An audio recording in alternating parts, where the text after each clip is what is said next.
Assalamualaikum warahmatullahi wabarakatuh. Perkenalkan, nama saya Senda Marifah, mahasiswi semester pertama Universitas Mercu Buana, Fakultas Ilmu Komunikasi, jurusan Public Relation. Pada kesempatan kali ini, saya dan teman-teman saya akan menjelaskan bagaimana akan berakhirnya COVID-19 untuk memenuhi tugas kelompok etik UMB. Pertama, saya akan menjelaskan apa itu coronavirus atau COVID-19. Jadi, coronavirus atau COVID-19 itu adalah virus yang menyerang saluran pernafasan dari ringan, sedang, hingga tinggi. Nah, awalnya itu bisa aja flu, tapi untuk saat ini bisa sampai menyebabkan kematian. Coronavirus ini atau COVID-19 untuk saat ini ada 7 nama yang teridentifikasi. Tapi di sini saya akan menyebutkan 3. Yang pertama ada SARS, yang kedua ada MERS, dan yang ketiga ada COVID-19. Untuk SARS adalah infeksi saluran pernafasan akut.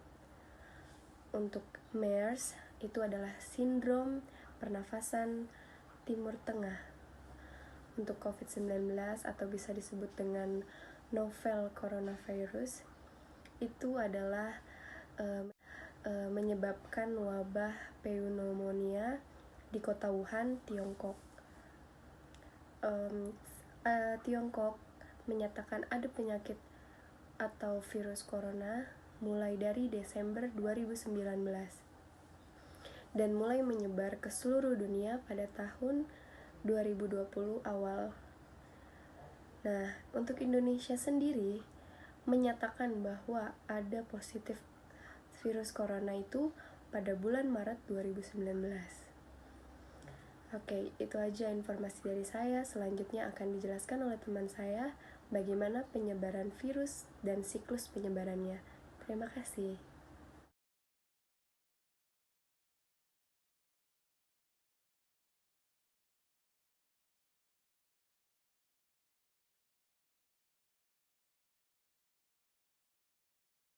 Corona diduga berasal dari sebuah pasar hewan yang ada di Wuhan, Cina pada Desember 2019, yaitu pasar Huanan yang menjual kuliner ekstrim seperti kelelawar, burung merak, burung onta, koala, hingga anak serigala. Virus corona ini merupakan penyakit zoonosis, yakni penyakit yang ditularkan antara hewan ke manusia. Dan menurut peneliti di Amerika juga menjelaskan adanya hubungan antara kelelawar dan virus corona ini. Virus ini menyebar secara luas karena salah satu pasien memiliki akses terhadap salah satu pasar di Wuhan, hingga akhirnya awal Januari pasar tersebut ditutup total oleh pemerintah. Penyebaran yang cepat membuat Cina segera melockdown Wuhan secara total. Namun, memasuki Imlek di bulan Februari, terjadi mobilitas besar-besaran di Cina, hingga memasuki kurang lebih 2.000 kasus per hari.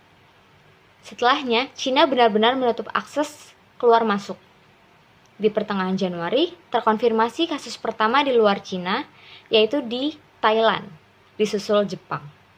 Pasien-pasien tersebut tidak memiliki riwayat pernah ke Wuhan atau ke Cina.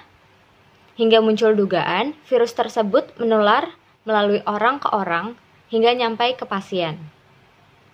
Hingga saat ini, virus terbanyak yaitu kasusnya ada di Amerika, ada 1.756.673 kasus. Di urutan kedua ada Brazil, 418.608 kasus. Sedangkan di Indonesia sendiri ada di urutan 32, yaitu dengan total kasus 24.538 jiwa. Penyebaran yang cepat karena virus ini merupakan virus baru yang lebih kuat dari jenis yang lainnya. Dalam sebuah penelitian dibuktikan bahwa virus ini tidak hanya menyerang paru-paru. Ketika virus tidak terdeteksi di paru-paru, bisa saja sudah menginfeksi sel-sel yang ada di sistem gastrointestinal. Hal ini menyebabkan kadang ada pasien yang menunjukkan gejala diare dan gangguan pencernaan. Ketika seseorang terinfeksi virus ini, kekebalan tubuh akan fokus melawan virus yang ada. Di saat bersamaan, virus ini telah membuat kerusakan pada organ-organ yang ditempelinya. Penyebaran yang cepat memunculkan istilah super spreader, yaitu orang-orang yang memiliki daya tubuh yang kuat, lalu menyebarkan virus tanpa menunjukkan gejala.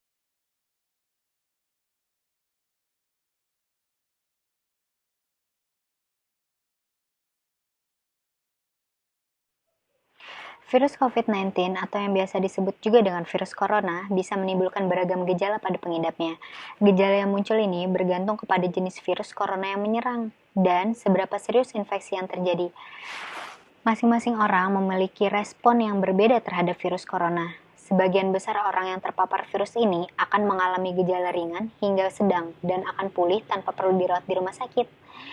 Gejala yang paling umum, merasa tidak enak badan, sakit demam, sakit kepala, hidung beringus, sakit tenggorokan, batuk kering, hingga merasa kelelahan. Gejala yang sedikit tidak umum, rasa tidak nyaman dan nyeri pada badan, nyeri tenggorokan, sakit diare, konjungtivitis atau mata merah, sakit kepala, hilangnya indera perasa atau penciuman, ruam pada kulit, atau perubahan warna pada jari tangan dan jari kaki.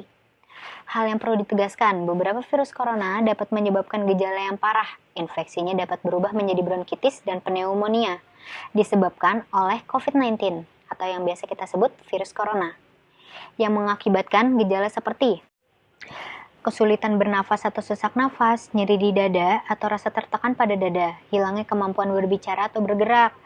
Jika Anda mengalami keluhan seperti yang saya sebutkan tadi, segera cari bantuan medis jika Anda mengalami gejala serius seperti itu. Jangan disepelekan. Selalu hubungi dokter atau fasilitas kesehatan yang ingin Anda tuju sebelum mengunjunginya. Orang dengan gejala ringan yang dinyatakan sehat harus melakukan perawatan mandiri di rumah. Rata-rata, gejala akan muncul 5-6 hari setelah seseorang pertama kali terinfeksi virus ini, tetapi bisa juga 14 hari setelah terinfeksi. Infeksi bisa semakin parah bila menyerang kelompok individu tertentu. Contohnya, orang dengan penyakit jantung dan paru-paru, orang dengan sistem kekebalan yang lemah seperti bayi dan lansia.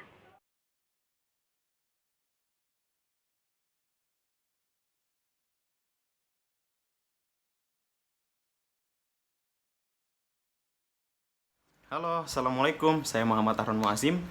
Kali ini saya ingin berpendapat tentang kira-kira kapan sih wabah corona atau COVID-19 ini akan berakhir, khususnya di negara Indonesia. Nah, saya akan berpendapat tentang pemerintah atau langkah pemerintah yang diambil untuk melindungi masyarakat dari penyebaran COVID-19. Seperti yang sudah kita ketahui, pemerintah sudah menerapkan PSBB. Kemudian pemerintah juga sudah menerapkan WFH. Pemerintah juga sudah membatasi transportasi umum. Kemudian juga pemerintah sudah menyediakan bala bantuan bagi masyarakat yang membutuhkan. Sebagai warga negara yang baik, mari kita bersama-sama berjuang melawan COVID-19 ini dengan mengikuti tata aturan pemerintah yang sudah ditetapkan agar Indonesia bisa bangkit kembali dan bisa sehat seperti sedia kala lagi.